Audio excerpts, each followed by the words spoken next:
लालू यादव ने एक पूरे प्लान के साथ एक बयान दिया, जिस बयान में उन्होंने कहा कि ममता बनर्जी को इंडिया ब्लॉक का नेतृत्व सौंप देना चाहिए क्योंकि कांग्रेस से यह सब कुछ संभल नहीं रहा।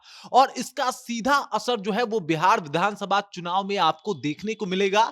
और अब ये कयास लगाए जा रहे हैं कि कांग्रेस के कई विधायक जो हैं वो कांग्रेस का साथ छोड़ के आरजेडी में शामिल होने वाले हैं। मतलब कांग्रेस के विधायक कांग्रेस का ही साथ छोड़ देंगे और वो आरजेडी में आ जाएंगे।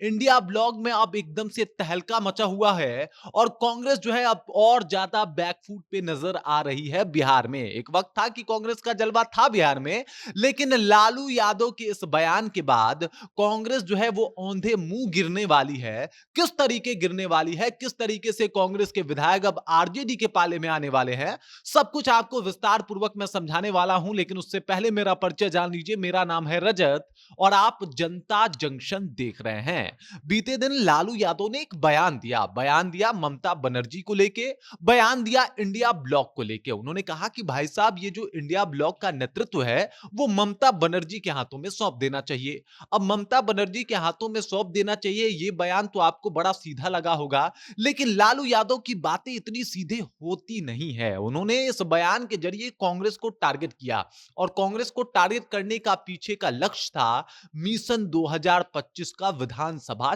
चुनाव। अब 2025 में विधानसभा चुनाव से इसका क्या सीधा कनेक्शन है मैं आपको क्लियर कर देता हूं।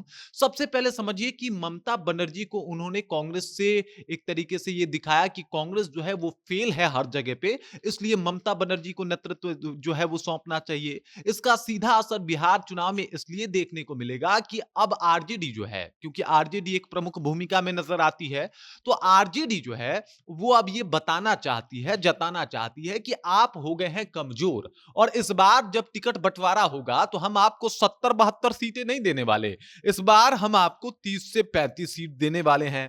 अब जब 30 से 35 सीट ही आपको मिलने वाला है तो आप समझ जाइए कि आप अपना अभी से ही बैलेंस जो है वो बना लीजिए, क्योंकि हम आपके नेतृत्व में तो पूरा आप भारत नहीं देखना चाहते तो बिहार की बात ही हटा दीजिए। यानी जो एक बार 70 सीट मिला था 2020 के विधानसभा चुनाव में, उसमें मात्र 19 सीटों पे कांग्रेस जो है वो जीतने में सफल रही और इससे भारी नुकसान हुआ आरजेडी को। मतलब तेजस्वी यादव मुख्यमंत्री बनते बनते रह गए थे और उसमें यह माना जा रहा था कि कांग्रेस ज्यादा विफल हो गई, ज्यादा कुछ कर नहीं पाई और इसी वजह से इस बार जब टिकट का बंटवारा होगा तो कांग्रेस को थोड़ा साइड किया जाएगा। कांग्रेस को इस बार 30 से 35 सीटें देने की बात चल रही है। अंदर अंदर खाने से खबर आ रही है कि आरजेडी में ये सारी बातें चल रही है कि भाई कांग्रेस को 30 से 35, ज्यादा से ज्यादा 40 सीटों पे निपटा देना है, इससे अधिक सीट नहीं देना है।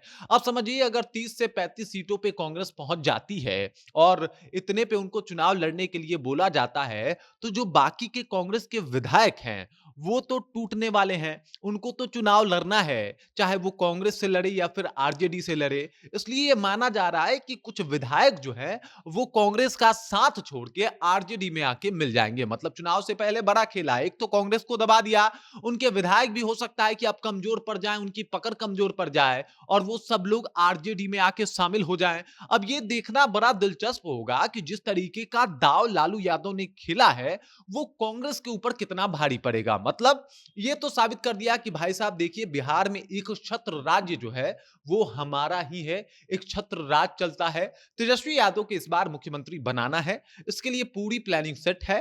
कांग्रेस को किस तरीके से सेट करना था इसके लिए लालू यादव ने पूरा एक माहौल क्रिएट कर दिया। ममता बनर्जी को एक सॉर्ट आउट दिया, मतलब उनको एक क्रेडिट दिया कि भाई साहब आप तो डिजर्विंग हैं, आपको बन जाना चाहिए इंडिया ब्लॉक का प्रमुख पूरे देश भर में। मतलब राहुल गांधी को सीधे तौर पे उन्होंने साइड कर दिया, कांग्रेस को साइड कर दिया पूरे देश से और इंडिया ब्लॉक के प्रमुख के रूप में ममता बनर्जी का नाम उन्होंने सजेस्ट कर दिया। इसका खासा असर सिर्फ बिहार ही नहीं बल्कि अलग अलग राज्यों में, देश के अलग अलग राज्यों में देखने को तो मिलेगा ही। लेकिन अभी फिलहाल चूंकि 2025 के विधानसभा चुनाव में अब ज़्यादा वक़्त नहीं रह गया है, इस वजह से बिहार में इसका ख़ासा असर देखने को मिलेगा। आरजेडी और ज़्यादा कहीं न कहीं सीटों पे चुनाव लड़ना चाहती है और इसी वजह से वो कांग्रेस को दरकिनार करना चाहती है। ये सब कुछ धीरे-धीरे क्लियर हो रहा है। उधर पप्पू यादव तो हमेशा से गरमाए ही रहते हैं आरजेडी के ऊपर कि कांग्रेस को कभी अकेले चुनाव लड़ के देखना चाहिए, आरजेडी का साथ छोड़ना चाहिए। तो क्या लगता है मतलब इस तरीके का जो माहौल बना है, वो मतलब गठबंधन तोड़ देगा बिहार में, खासकर बिहार विधानसभा चुनाव में? क्या कांग्रेस अब अपना अकेले वजूद तलाशेगी पप्पू यादव के तर्ज पे या फिर समझौता करेगी अपने इस गरिमा से भी कि चलो भाई 30 ही दे दो, मैं उसी पे चुनाव लड़ लूँगा। बाकी लालू यादव ने एक बड़ा चाल, एक बड़ा मोहरा आगे कर दिया है और उसमें कांग्रेस बुरी तरीके से फंसते हुए नजर आ रही है, जहां पे उनके सीटें कम होने वाले हैं, उनके विधायक उनको छोड़ के जाने वाले हैं और इसके कयास अभी से ही लगाए जाने शुरू हो चुके हैं। बाकी इस खबर, इस जानकारी को लेके आप क्या सोचते हैं? आपके जहन में क्या कुछ चल रहा है? कृपया कमेंट कीजिए और अपना विचार हम तक पहुंचा दीजिए। बाकी आप देख रहे हैं जनता जंक्शन और मेरा नाम रजत है।